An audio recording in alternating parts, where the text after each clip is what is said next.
Deixa eu dizer uma coisa. Eu mostrei um caso aqui.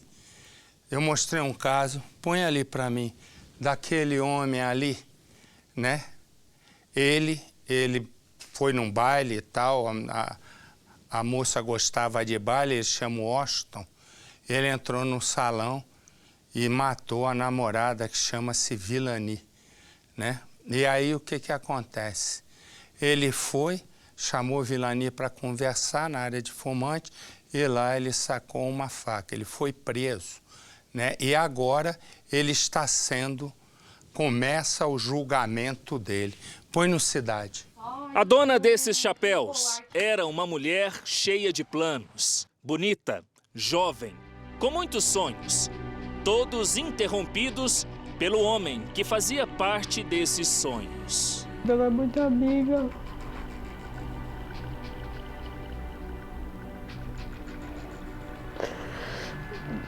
A dona dos chapéus é a mulher que estampa as camisetas dessas pessoas. Em frente ao fórum, lugar do julgamento do assassino. A dona dos chapéus é a diarista Vilani, morta aos 45 anos em Santo André, no ABC Paulista, que nesse vídeo dança feliz com o marido. Nessas fotos, os dois aproveitam as férias na praia.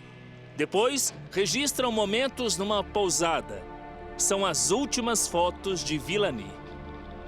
Vilani foi casada por quase 16 anos com o pai de suas 2 filhas. Ela ficou viúva.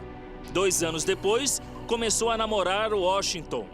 Viviam como marido e mulher, só que em casas separadas. Vilani não queria se casar de novo, mas o Washington queria. Foram quase 7 anos de relacionamento. Ninguém desconfiava que o Washington, o homem que tratava bem todo mundo, seria capaz de matar a mulher. Nunca imaginei que ele fosse. Porque até hoje, né, a gente fica se perguntando por que, né, que ele fez isso. Porque até hoje a gente não sabe por quê. O crime aconteceu dentro deste clube durante uma matinê para idosos. Lá estava Vilani, sem o marido, em março de 2014. Tinha ido com 2 irmãs e uma sobrinha que tem síndrome de Down. Uma criança autora dessa pintura cheia de sentimentos. O clube que a Vilani e as irmãs frequentavam é um dos mais tradicionais da cidade de Santo André. Elas sempre estavam aqui. Gostavam principalmente da programação para a terceira idade. Se sentiam mais confortáveis para trazer as filhas. O Washington não gostava dessa programação. Naquele domingo, a Vilani e as irmãs chegaram aqui por volta das 5 da tarde. O Washington, perto das 7. Ele subiu por essas escadas, pagou a entrada dele e foi direto ao salão onde estava Vilani. Ele não conversou muito tempo, dizem as outras irmãs. Logo chamou Vilani para conversar num lugar à parte, num local conhecido aqui como a varanda para os fumantes. Lá foi o local do assassinato. A Vilani morreu na hora e o Washington foi preso na hora também, não conseguiu escapar. Um crime que aconteceu no clube, até então cheio de boas lembranças. Mas a partir daquele domingo, o local da pior memória para essa família. Havia cerca de 900 pessoas no salão do clube e muita música no palco. Foi um pesadelo para as irmãs de Vilani, que tudo assistiram e também gritaram por socorro, o que dificultou a fuga de Washington. Aí eu comecei a jogar a cadeira nele. Ele ficou assim, bem próximo de mim. Eu comecei a jogar a cadeira nele, ele se defendeu assim com o braço. Aí eu vi que alguém pulou nas costas dele e mobilizou ele, pegou assim na mão dele. Sem a mãe, Luana, a filha mais velha, então com 23 anos, teve de assumir a responsabilidade da casa. Não tem sido nada fácil para ela. Eu tive que assumir a minha irmã, né? Tive que cuidar dela, pegar a guarda dela, eu peguei a guarda dela, então eu passei de ser a irmã bacana, mais velha, que faz tudo junto, para ser a mãe, a que fala que não pode, a responsável, a tem que terminar de educar, né? Luana ainda não entende por que o Washington matou a mãe dela. Ninguém sabe, na verdade. Foi um dia confuso, foi um dia que eu achei que estava tudo bem. Eu recebi uma ligação da minha tia, eu não entendi bem o que tinha acontecido. Aí eu passei o telefone para umas amigas que estavam comigo, elas entenderam, mas eu não entendi.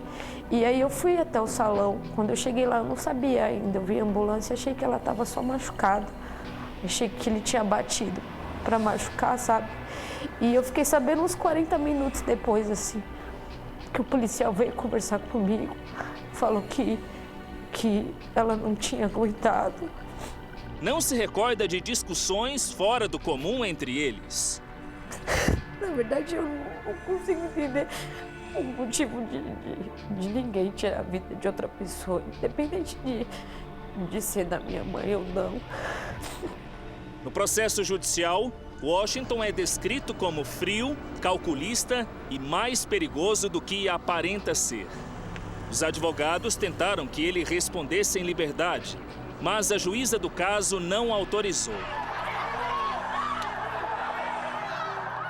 O julgamento acontece 1 ano e 8 meses após o assassinato, neste tribunal do júri, o único de Santo André, onde também foi julgado um dos casos de maior repercussão em todo o Brasil, o caso Eloá. Aqui foi julgado e condenado Lindenberg Alves por matar a namorada Eloá. Dessa vez, quem vai ser julgado é o Washington, que vai se sentar em uma dessas 3 cadeiras. Ao lado dele vão ficar os policiais da escolta. E atrás dessa mesa, os advogados de defesa. Aqui ao lado ficam os promotores que farão a acusação. E ao centro, a juíza que vai presidir esse tribunal. Aqui nesse lugar ficam as testemunhas e o acusado. Entre essas testemunhas estão 2 irmãs da Vilani que estavam no clube no dia do crime. Elas estão muito apreensivas para o que vai acontecer aqui. Ao lado vão ficar os jurados, 7 pessoas, que serão definidas logo no início desse julgamento. Ao final, Washington ficará sentado aqui nessa cadeira para ouvir a sentença. Aqui ele vai ficar sabendo, bem como os parentes da vítima e quem estiver aqui nesse tribunal. Todos ficarão sabendo se o Washington vai continuar preso ou não pelo assassinato da mulher. É o momento mais esperado pela família de Vilani, desde a morte da diarista, que trabalhava duro para ter uma casa e garantir os estudos das filhas. Apesar da forte acusação contra Washington, elas não conseguem evitar o medo. Se ele for para a rua, ele vai ficar preso, vai ser a gente, né? Porque ninguém vai ter paz. Ele é frio, é para ele. Ele arrancou uma planta da raiz e é como se não significasse nada para ele. O que fica mais para a gente é o medo. É o medo de ele não ser condenado, é o medo dele sair e a gente ficar à mercê dele. E tem que acontecer uma coisa aqui.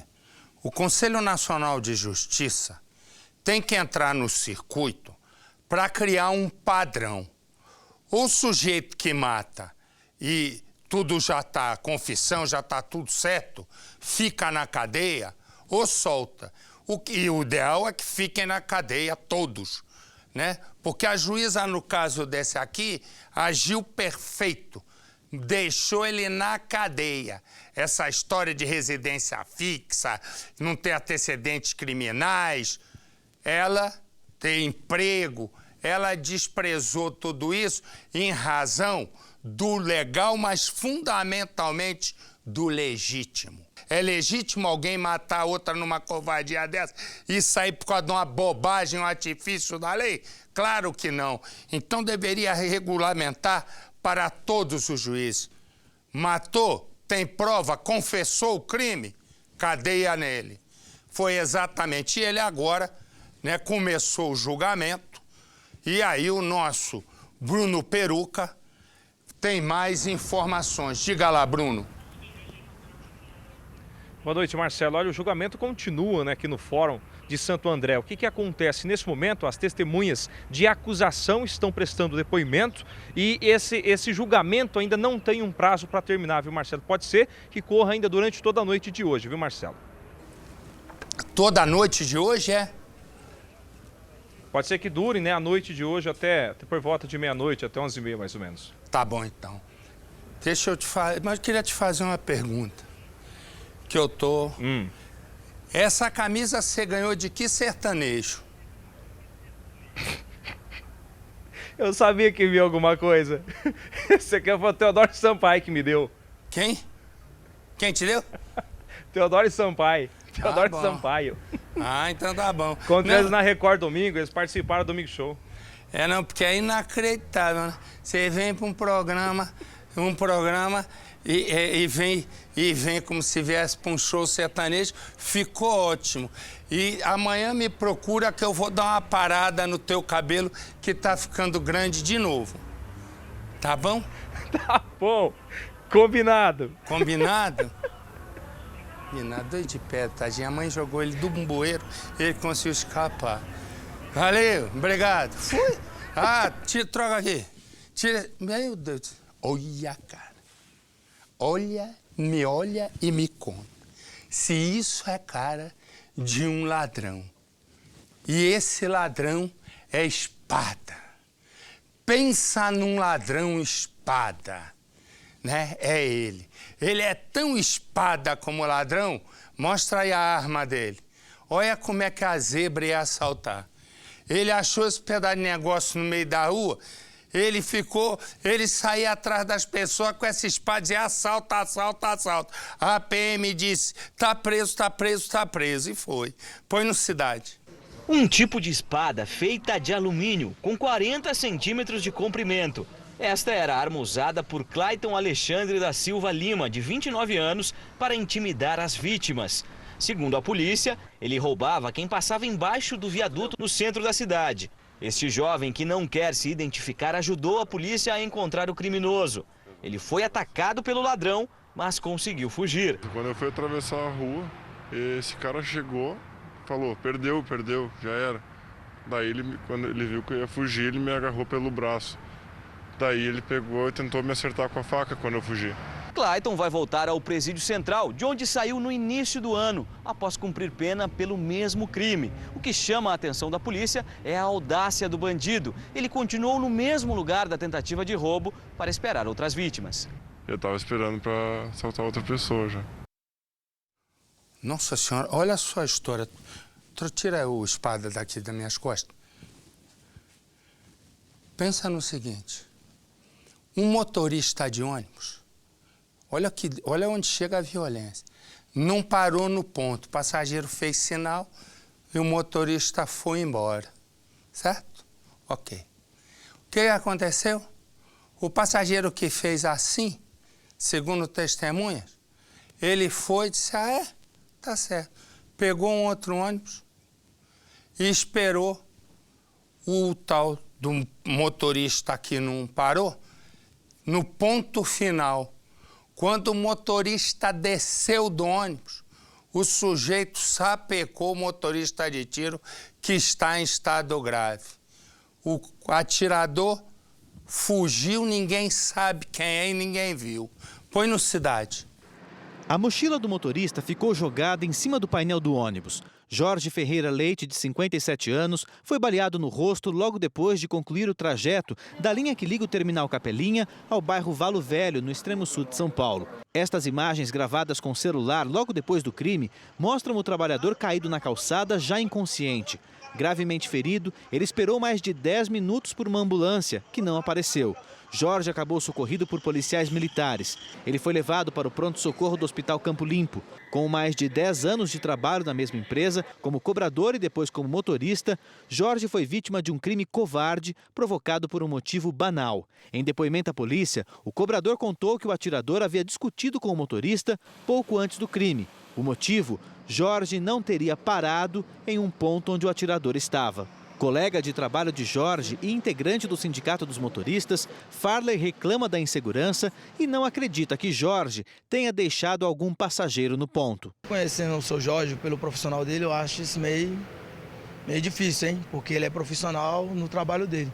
Então, para ele não atender um ponto, a não ser que eu tivesse cheio de passageiro mesmo. Testemunhas contaram que o atirador entrou no ônibus a cerca de 3 pontos antes deste daqui. São cerca de 600 metros. Assim que o ônibus parou aqui neste local, todos os passageiros tiveram que sair, porque este é o ponto final desta linha que vem lá do Terminal Capelinha. O atirador, então, foi na direção daquela rua, desceu e desapareceu por alguns minutos. Foi o tempo do motorista sair do ônibus. Ele saiu daqui e foi em direção à guarita que está lá atrás, porque toda vez que eles param neste ponto, ele precisa entregar um papel para que o fiscal assine este documento. Ele então percorreu, são cerca de 30 metros até chegar ali na guarita. Ele entregou o papel e assim que ele se virou de frente para a rua, ele foi surpreendido pelo homem armado, que voltou lá daquela rua e foi direto até a cabine onde a vítima estava.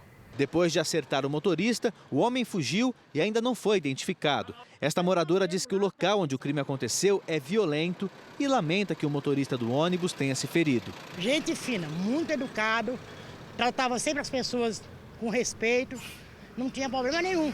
Motoristas e cobradores que trabalham na mesma região dizem que a empresa de ônibus proíbe os funcionários de falar com a imprensa. Mas eles disseram que, frequentemente, pessoas armadas praticam crimes na rua Luar do Sertão, principalmente roubos. O caso mais grave até agora é o do motorista Jorge. Ele é casado, pai de 3 filhos e tem um neto de apenas 6 anos. Jorge passou a madrugada na UTI do hospital. Você vai vender imagens de presos. São vários presos, mas esses já estavam presos. É Seco, um assaltante de carros forte, jura-chefe do tráfico de drogas, e Tucano, que comanda o tráfico de drogas no interior do Rio Grande do Sul. Como eles estavam presos, estão sendo presos de novo, que daí, ó, do presídio de Charqueadas, eles estavam comandando o crime organizado. Põe no Cidade.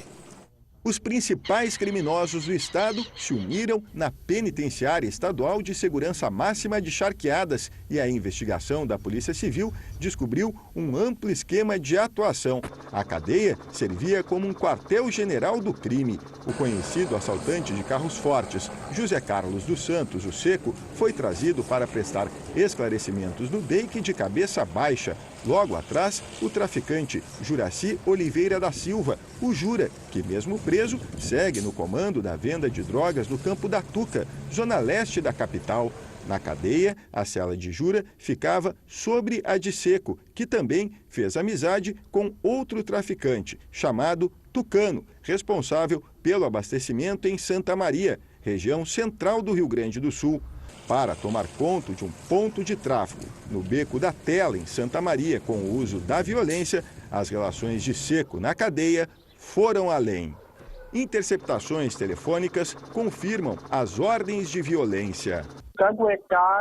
Os caguetários, nós vem mais 10 caras para cá. Se caguetar os 10, vem mais 20, assim funciona.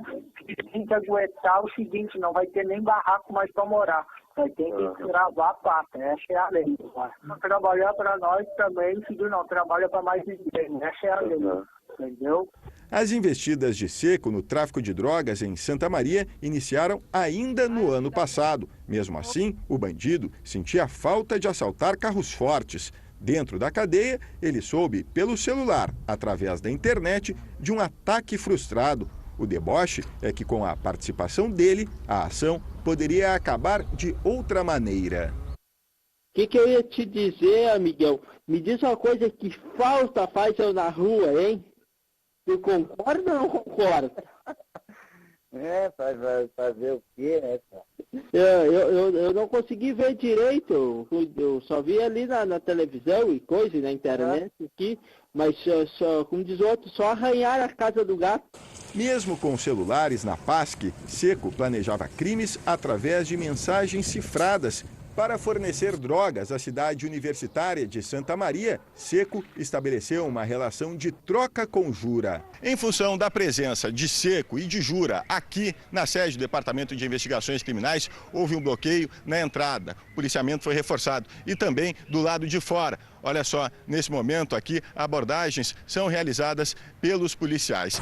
A Operação Palco prendeu até o momento 19 pessoas e apurou crimes como tráfico de drogas, associação, clonagem de veículos, comércio ilegal de armas e roubos. 2 ataques a carros fortes foram evitados pela polícia durante as investigações, além de extorsões e sequestros. Uma tentativa de sequestro resultou em um roubo a uma propriedade em Carlos Barbosa, na Serra Gaúcha, porque as vítimas escolhidas por Seco não apareceram.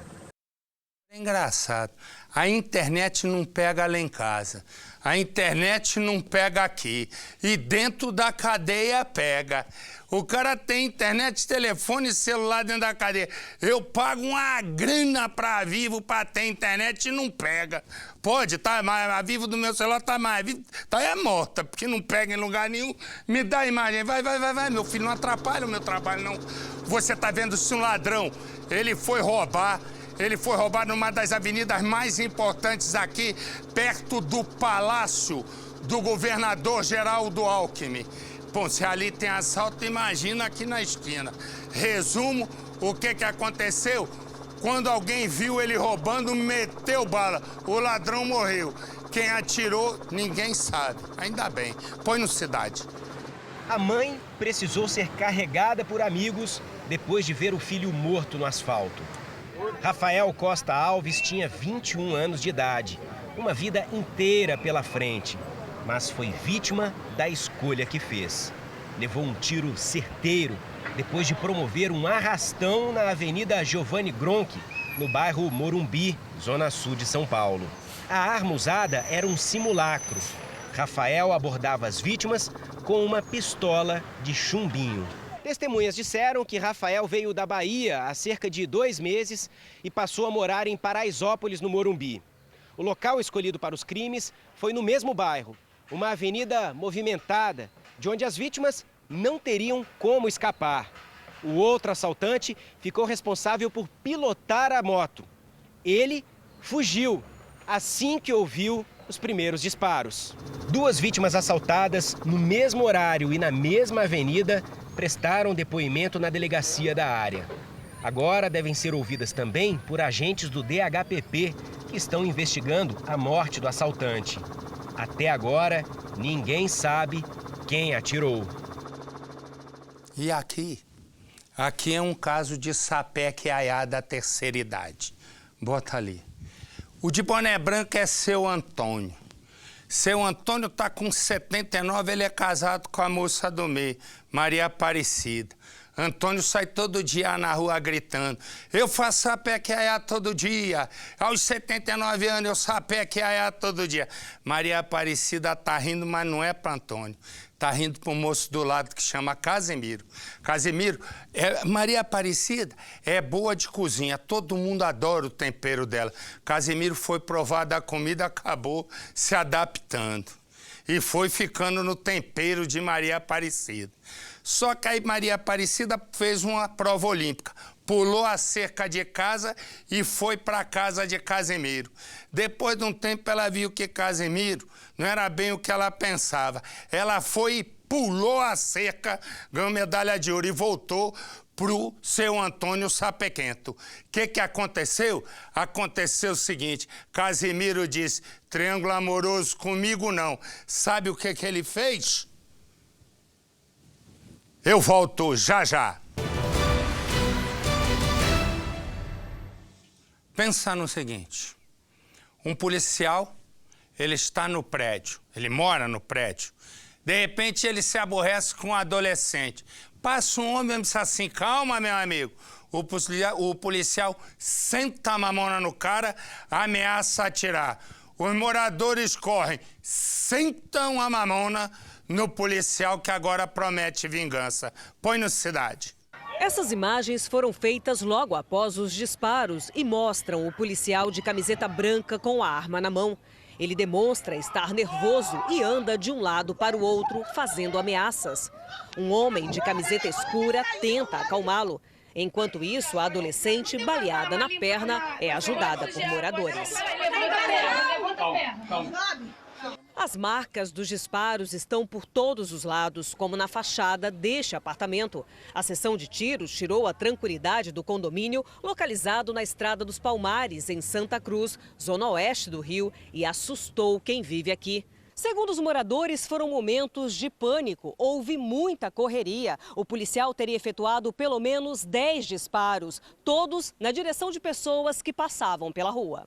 Ele descarregou um pente, voltou em casa, pegou outro pente e caiu, e deu meus tiros ainda. A minha filha estava com uma criança de 1 ano no colo e quase entrou dentro da minha casa e ia matar minha filha. Um dos lugares atingidos pelos disparos foi o salão de festas do condomínio. Olha só a marca de um tiro, muito próxima da janela. O lugar, naquele momento, estava lotado porque acontecia um aniversário de criança. A confusão aconteceu porque o policial militar agrediu uma adolescente de 16 anos. Ele foi e deu um empurrão no menino. Quando ele deu um empurrão no menino, do nada, o outro morador ia passando com o carro dele, parou e falou: "Que isso, rapaz? É uma criança, como é que você faz isso com uma criança?" Ele deu um soco na cara do morador, que estava no carro, que viu na hora. Meu filho viu, aí revidou, aí veio o pai dele, os dois juntaram meu filho, aí veio meu outro filho. Aí houve aquela confusão toda. Depois de apanhar de moradores que saíram em defesa do jovem, o PM pegou a arma que estava em casa e voltou para se vingar. Esta vizinha diz que escapou por pouco.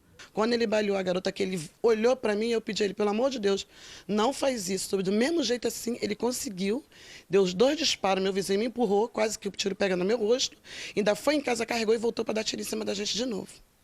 A menina foi baleada nesse canteiro e aqui mesmo ela caiu. Uma outra adolescente de 15 anos foi quem primeiro a socorreu. Depois, o pai do policial colocou a menina em um carro e a levou para o hospital. O projétil de pistola perfurou a perna da jovem e saiu do outro lado. Kailane Cristina precisou levar 10 pontos. Emocionado, o pai, que teve medo de perder a filha, desabafa. Filho, né? A gente dá uma vida por eles. Eu tô no lugar dele.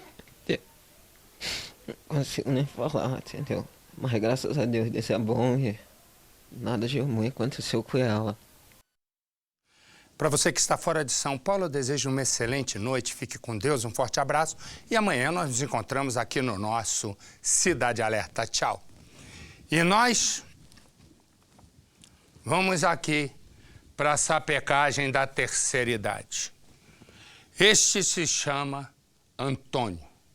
Antônio tem 79 anos, portanto, tem 1/10 da idade de Percival, que tem 790. Esta é Maria Aparecida. E este aqui, com essa pose de Buda, é Casimiro.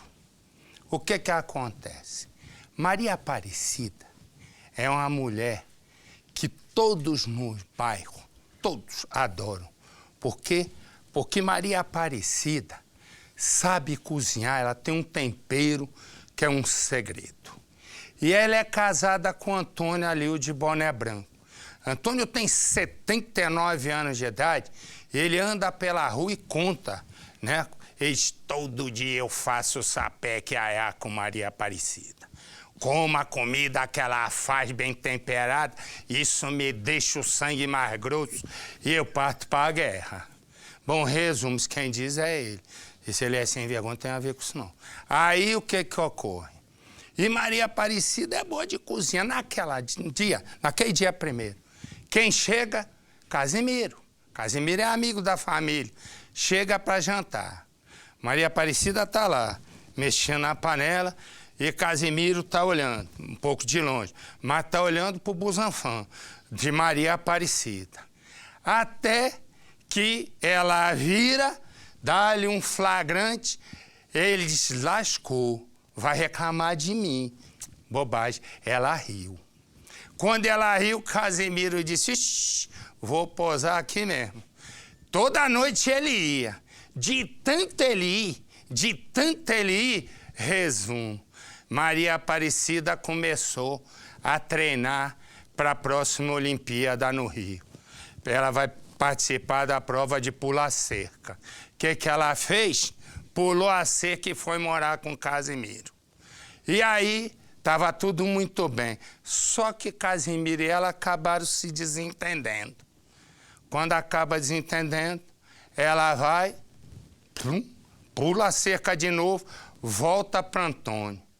Aí Casimiro pensa, peraí, perdi o tempero, perdi o sapeca para Antônio, de 79 anos. Aí Casimiro ficou doído. E Casimiro ficou doído e disse, vou me vingar. E aí naquele dia, ele passa, entra direto, lá está Maria Aparecida. Ele sapeca, tiro em Maria Aparecida.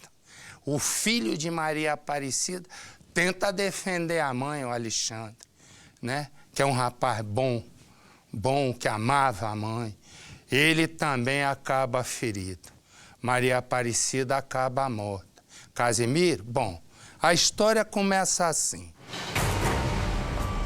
Maria Aparecida tem uma arma secreta. Ela é conhecida por ser a melhor cozinheira do bairro.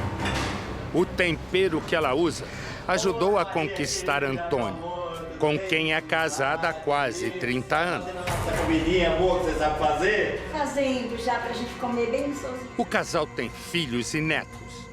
Mesmo com 79 anos de idade, Antônio diz com toda alegria que sapeca e aiá todos os dias com Maria Aparecida, 26 anos mais nova.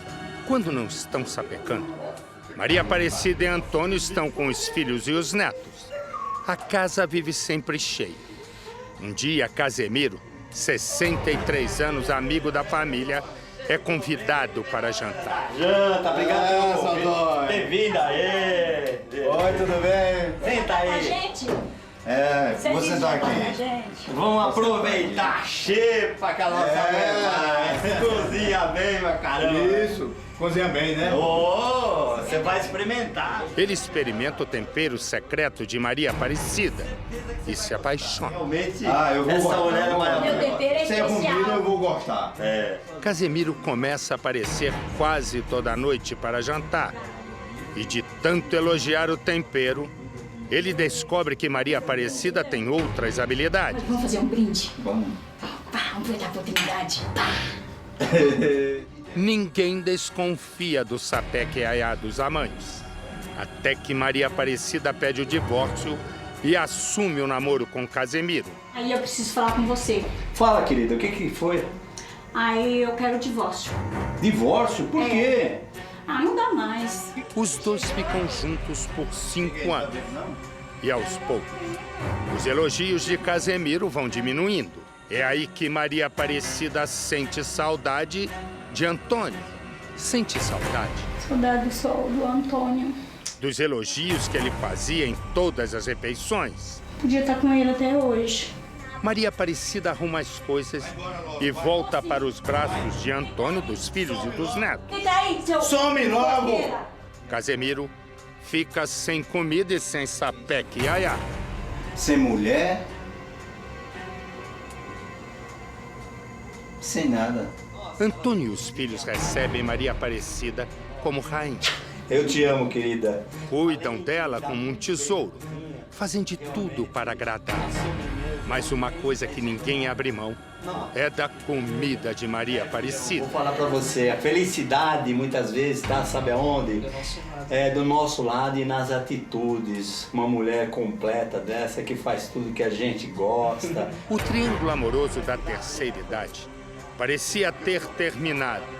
Mas Casimiro agora está com fome, mas fome de vingança. Naquele dia, Maria Aparecida está preparando o jantar para Antônio e os filhos. Um carro estaciona na esquina. É Casimiro. Ele nem desliga o motor. Sai armado e vai até a casa de Maria Aparecida e Antônio. Antônio está no quintal e não vê quando Casimiro aparece. Casimiro aproveita a porta da cozinha aberta.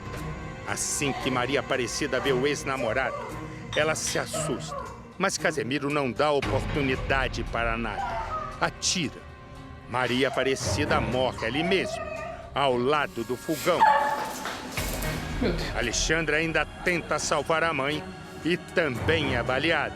Mãe! Casemiro foge.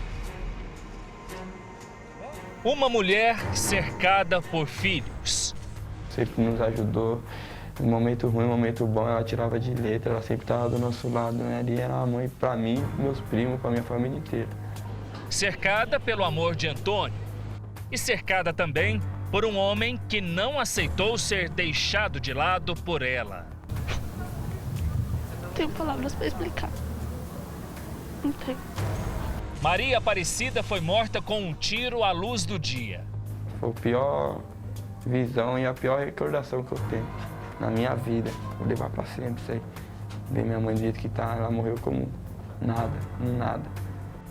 O assassino, segundo a polícia, é Casimiro, o homem com quem teve um caso enquanto esteve separada de Antônio. Foram 5 anos de separação de um relacionamento de quase 30 anos.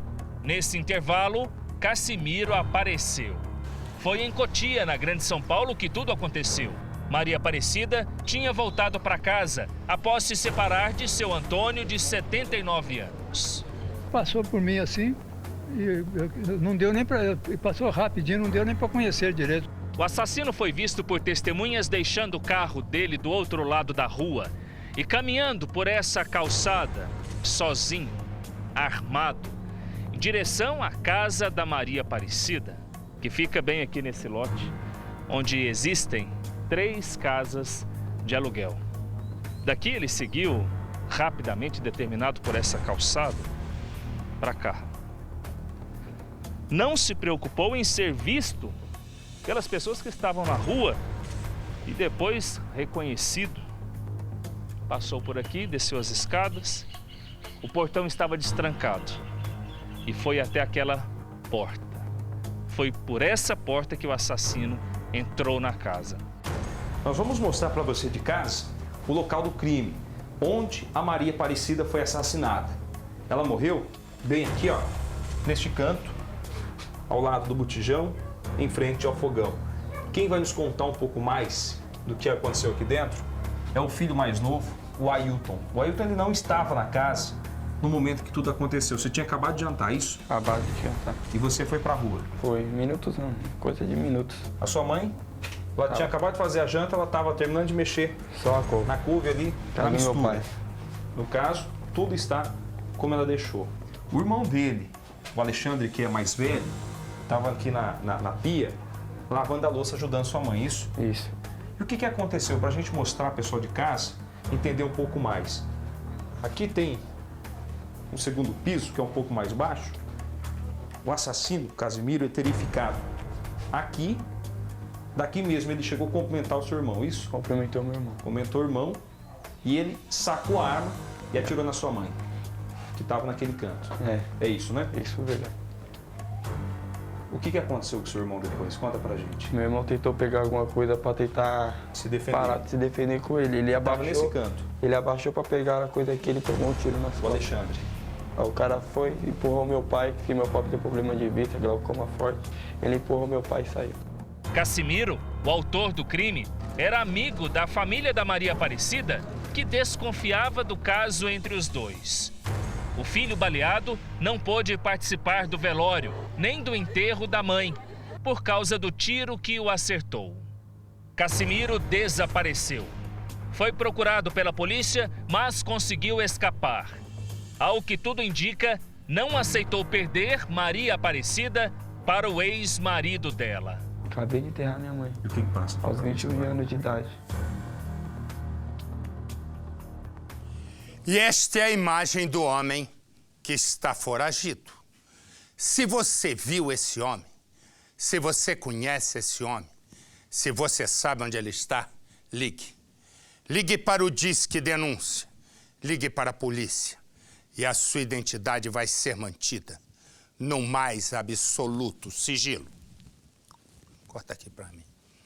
Lá era Maria Aparecida. Aqui é Aparecida. Aparecida e José. Pensa numa mulher que sabe o que quer da vida e que luta para dar uma boa vida aos filhos. Ela é bem diferente de José.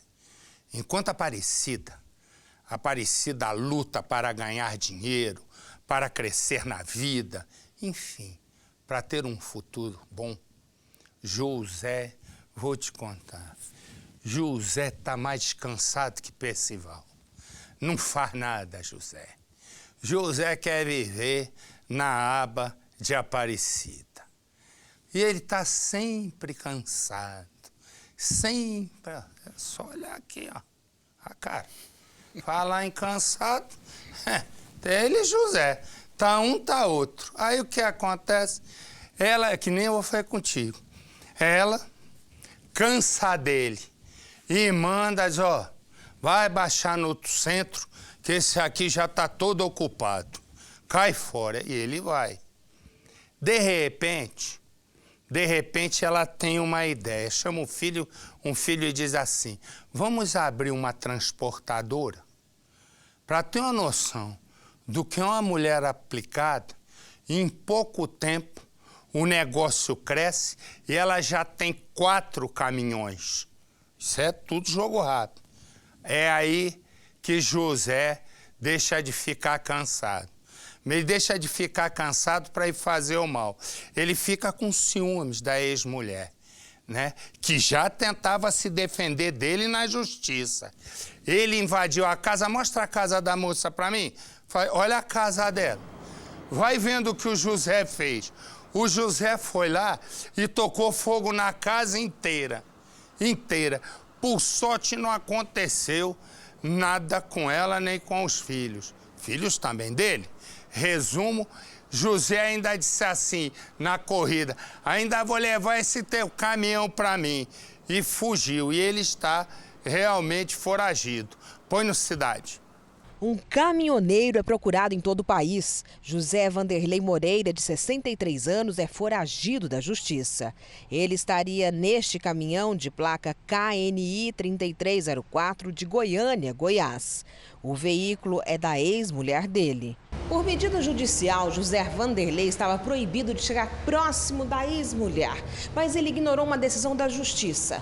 Veio até aqui, jogou gasolina em todos os cômodos e ateou fogo. O prejuízo foi grande. Meu prejuízo aqui, mais de 100 mil reais, né? Acabou com o meu carro deu perca total, as documentação que eu tinha, né? Joias, tudo. Acabou com tudo, ele deixou eu com a roupa do corpo. A Aparecida já começou a reforma na casa dela, que foi toda queimada. Móveis e objetos viraram cinzas. Nenhuma roupa pôde ser aproveitada. Aliás, nada que estava no imóvel. O carro que ela tinha comprado também foi queimado pelo ex-marido, que não suportava o sucesso de Aparecida.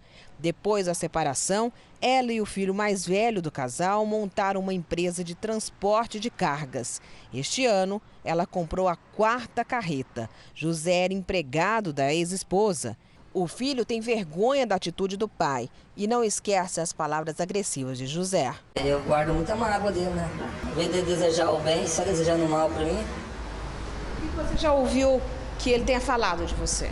Ele desejava eu afundar minha mãe em dívida, desejava eu tombar o caminhão. A inveja corroeu ele por dentro. O sucesso meu e do meu filho incomodou ele. Sabe, incomodou ele, que ele nunca foi capaz de nada. A Aparecida ainda se preocupa com os parentes do ex-marido, mas tanto ela como o filho estão muito tristes com a atitude de José. Agora eles só querem a carreta de volta e a prisão de José Vanderlei. E por falar em prisão, esse aí já está preso. Olha aqui, cara, não. Me fala legal. Me fala. Olha a cara do cidadão.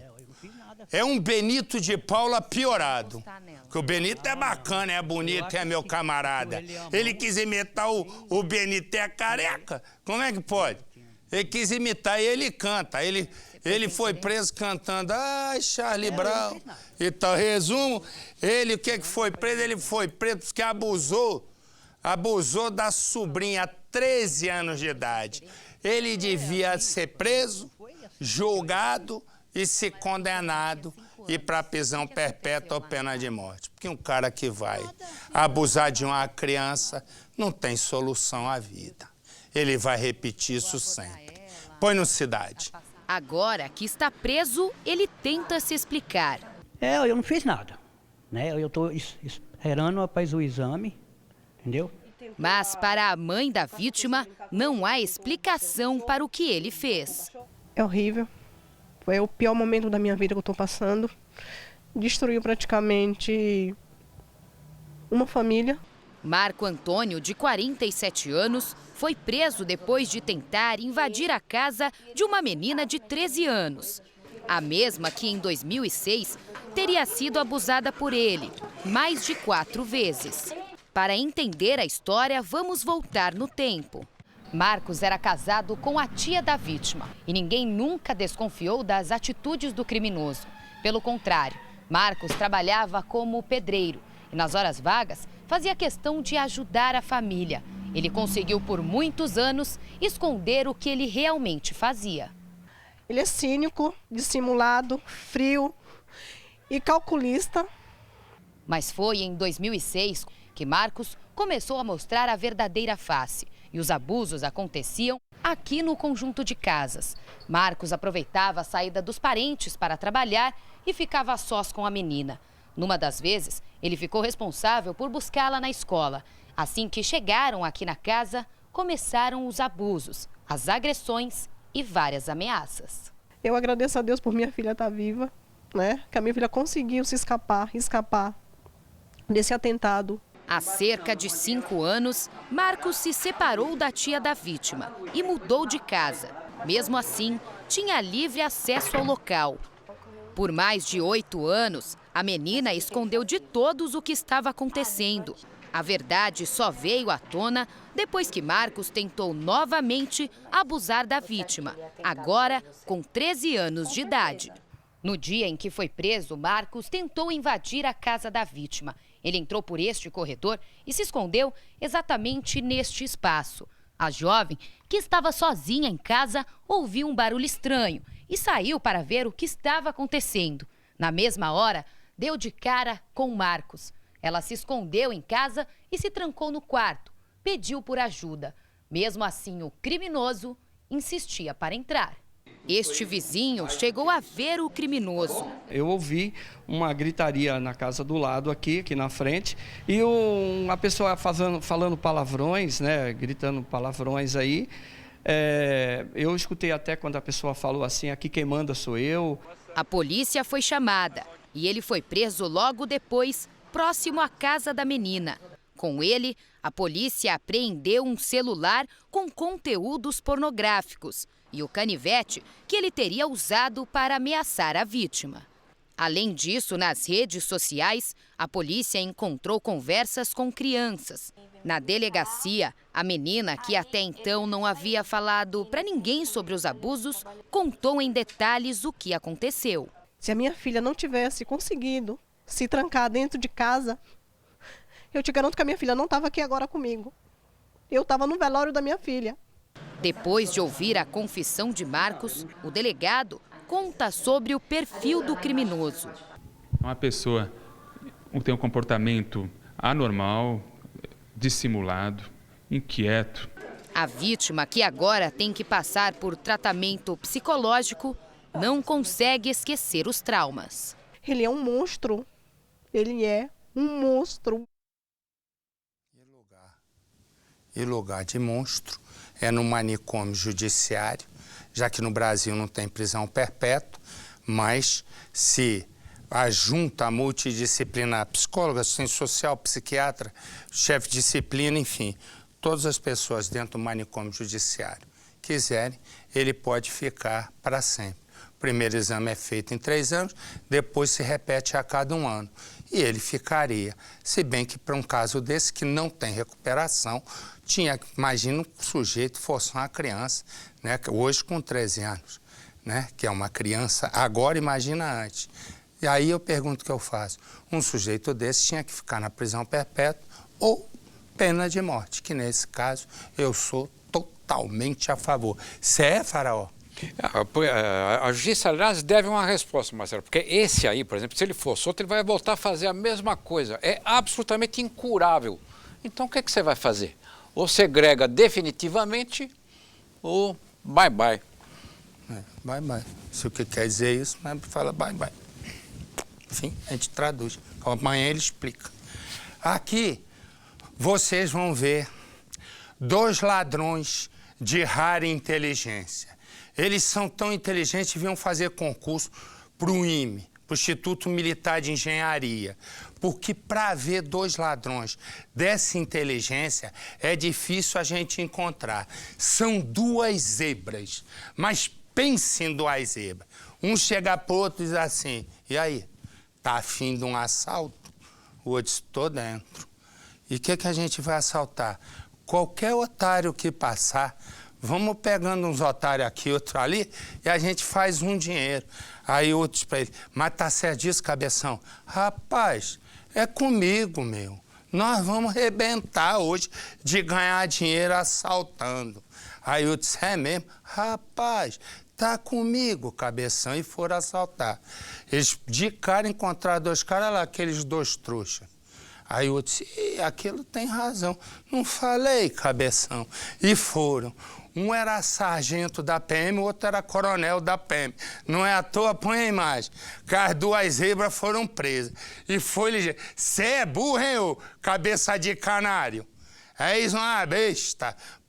Põe no Cidade. Os policiais militares vão entrando agora nas ruas, pequenas ruas, vielas aqui do bairro, à procura dos homens que teriam feito a abordagem. O helicóptero da Polícia Militar sobrevoa a área e com, é claro, a identificação de um dos elementos, um possível suspeito aqui, identificado pelo próprio coronel que teria sido vítima.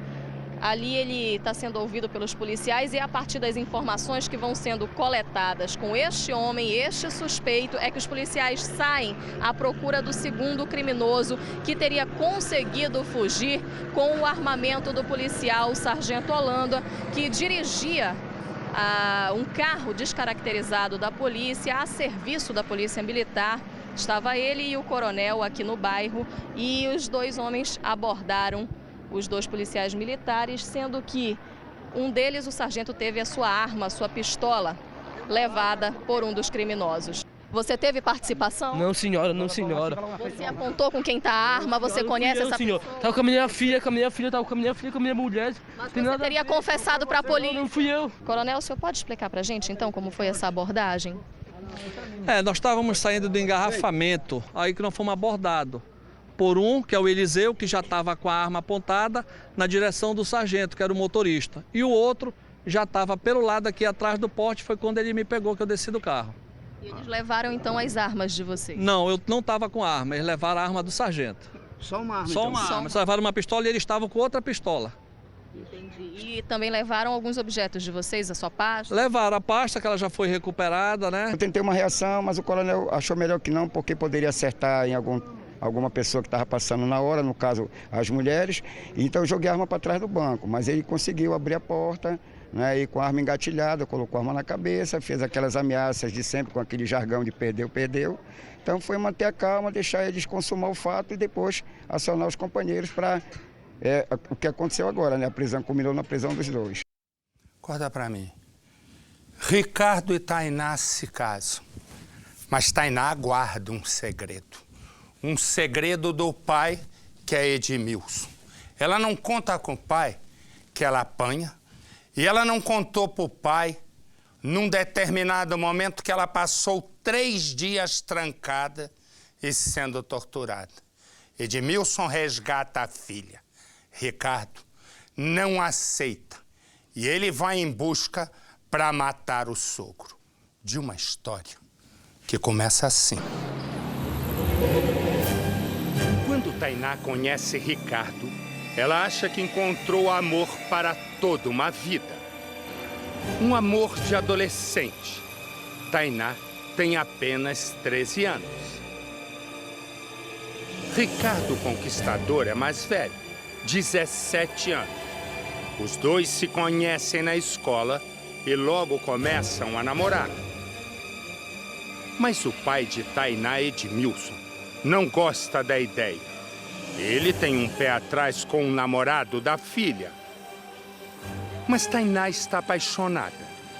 E o namoro logo vira casamento. Casamento que parece ser perfeito. 8 anos se passam. Eles têm motivos para comemorar. Os 2 filhos do casal, hoje com 5 e 3 anos, estão bem. Mas, como sempre, Edmilson não acredita muito nessa história e chama a filha para conversar. E aí, filha, tudo bem? Vem cá, Fê, vamos pegar um negócio lá, pai. Né? Vamos dar. Quer ajuda? Isso, é. Tudo bem, querida? Tudo bem, pai. Então, o papai estava querendo falar com você. Você não vem me ver mais. O que está acontecendo? Eu estou preocupado com você. Estou vendo que o teu semblante realmente não está legal. Não está acontecendo nada, pai. Não está acontecendo nada.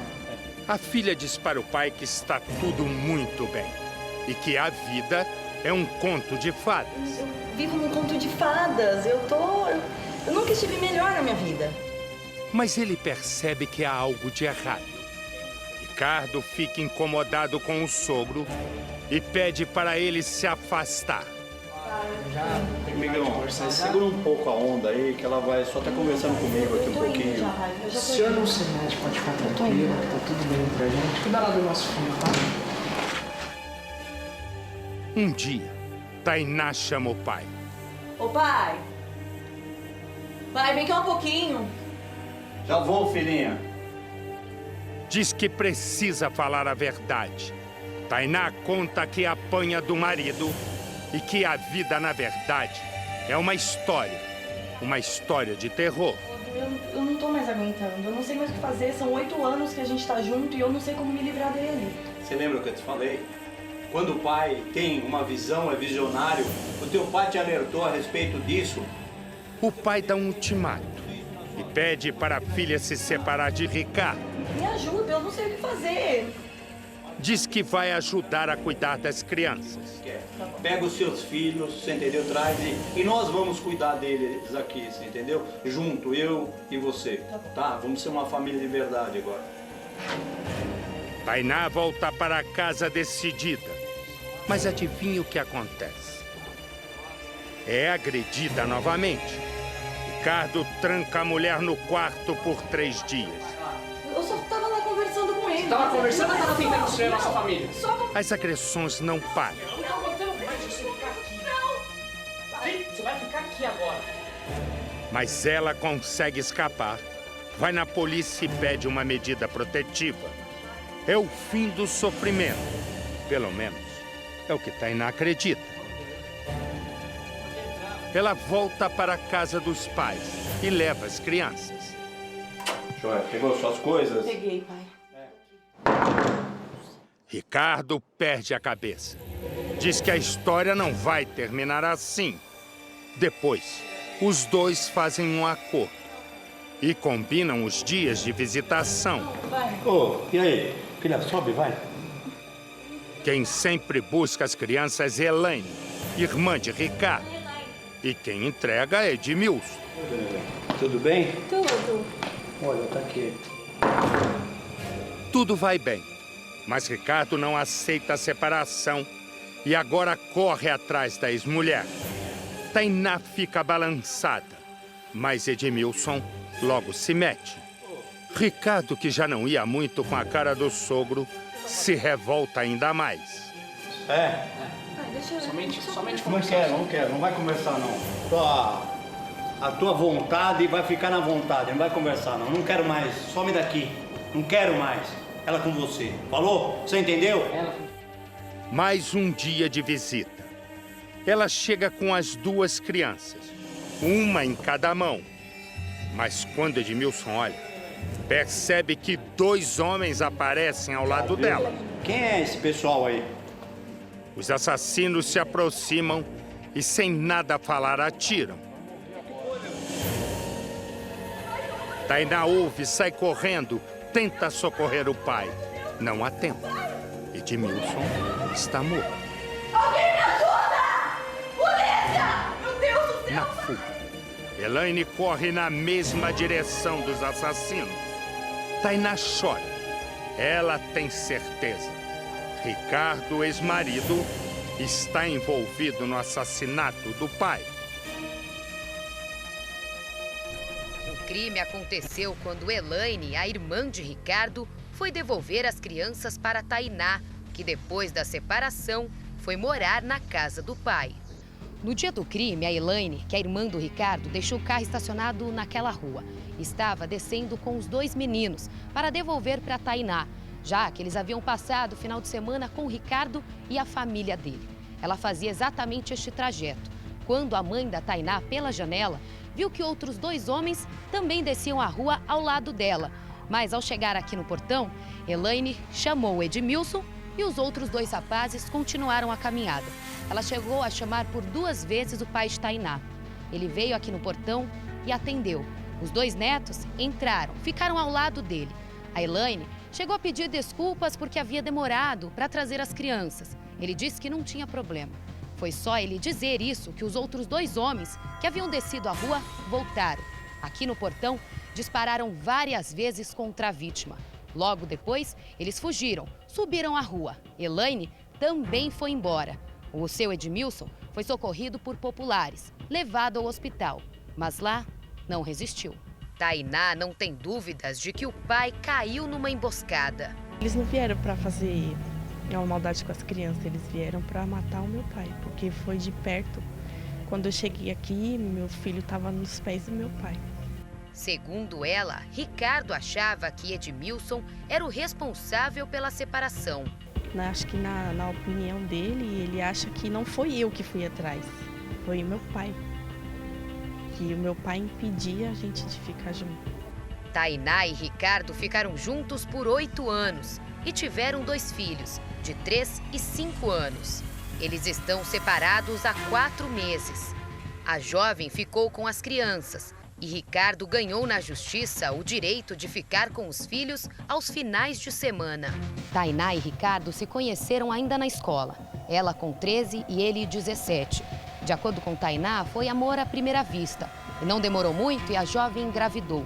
Por isso, ela saiu de casa e foi morar com o namorado. Os pais, de início, não aceitavam. Isso porque Tainá era muito jovem. Mesmo assim, ela foi morar com Ricardo. No início, de acordo com ela, o relacionamento dos 2 era muito bom. Ele sempre a tratou bem. Só que depois de 4 anos, as agressões começaram. Para Ricardo, tudo era motivo para a briga. Um corte de cabelo, se Tainá queria trabalhar, até mesmo para ela sair de casa. A jovem, por algum tempo, escondeu dos pais que era agredida por Ricardo e nunca procurou a polícia porque tinha medo de ser morta.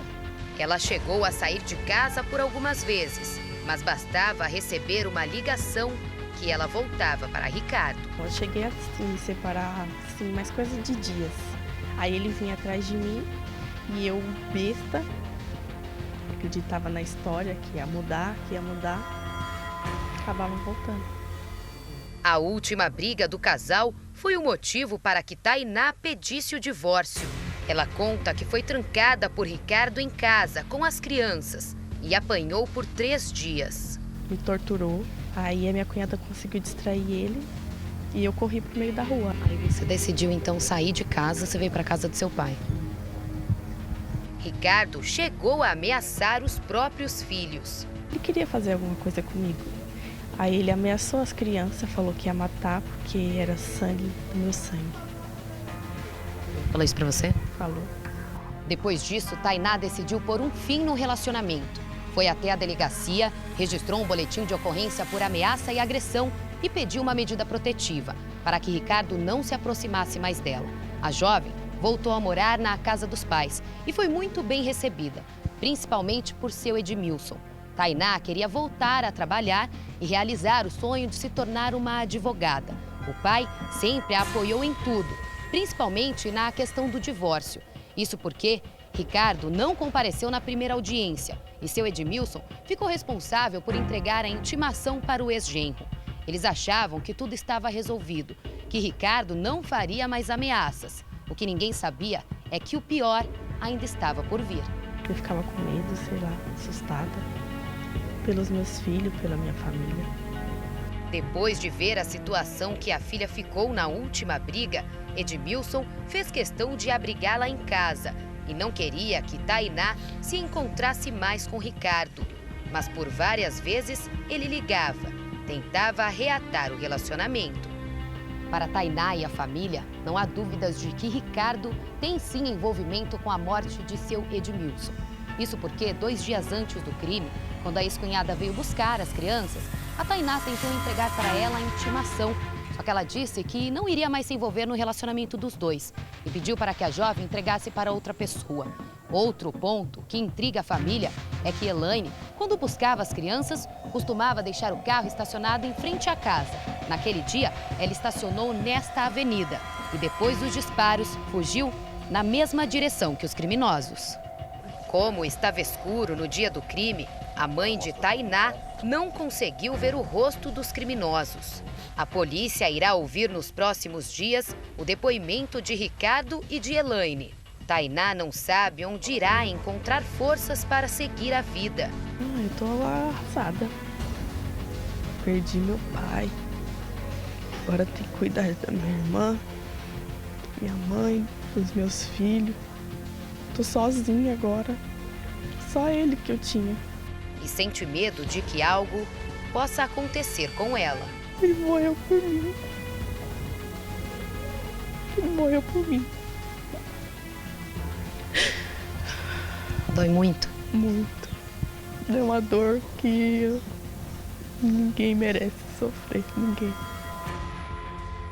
Olha só, Cidade Alerta. Cidade Alerta é um programa da família brasileira.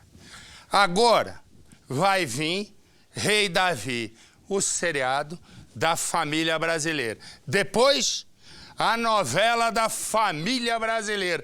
Resumo, a família brasileira se encontra na tela da Record. Tchau, minha gente. Fique com Deus, um forte abraço. Amanhã nos encontramos no nosso Cidade Alerta. Agora, Rei Davi. Boa noite.